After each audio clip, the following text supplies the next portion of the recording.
Welcome to New Hampshire's Business. I'm Fred Coker.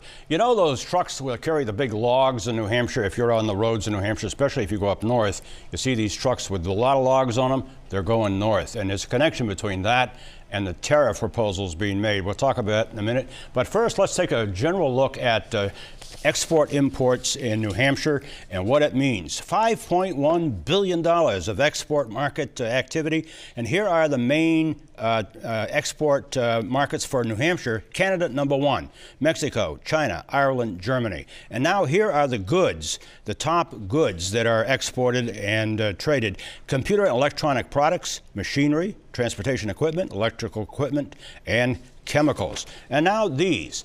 There's some of the products, interesting products, I might say, that export from New Hampshire to Canada. Ceramic products, iron and steel articles, flour, starch, milk, and baker's wares, musical instruments, and then imports from Canada.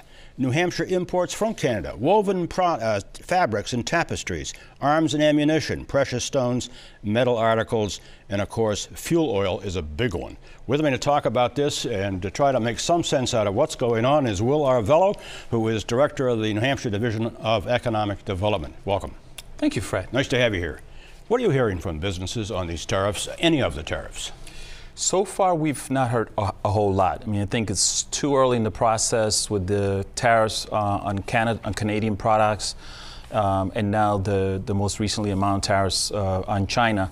So I think that there is some scuttlebutt out in the marketplace in New Hampshire. Businesses are thinking about this. There's some general concern, but nobody really knows where this is going yet. And one of the things that we have to keep in mind is that we have a very strong supply chain in New Hampshire that goes up to Canada and comes back down to Mexico and so on and so forth. So that's a key word you just said, supply chain. That is so key, and that is really what's been disrupted by these tariffs, at least we think it has. It may be disrupted. So there may be some incremental cost to people who are companies that work with aluminum and steel, but we don't know how much of an impact that's going to have yet, and whether if there is an incremental cost to what they produce, whether they're going to have to eat that as a cost, or whether they can pass that on to their customers. Now, last year, of course, the tariff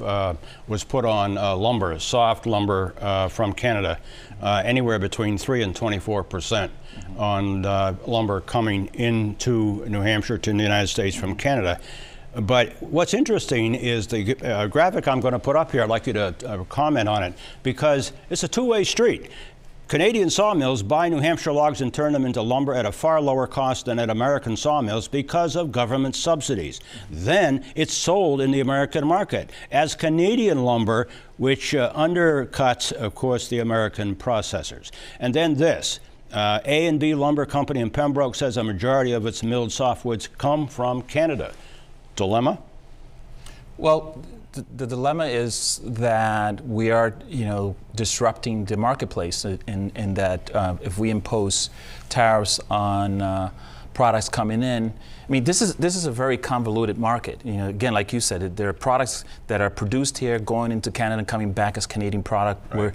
And in a sense, if we put tariffs on those products, then we're putting tariffs on our own products that we export to them. So it's the people that get harmed are the home buyers and the producers in the marketplace that build houses and so forth. And to that point, the National Association of Home Builders, and I just found this out, is predicting a 4.2% increase in home prices from the tariffs that have been imposed. And that just came out in the last few days. So you're right. Yeah, and there will be some incremental cost for the end buyer, which is the home buyer.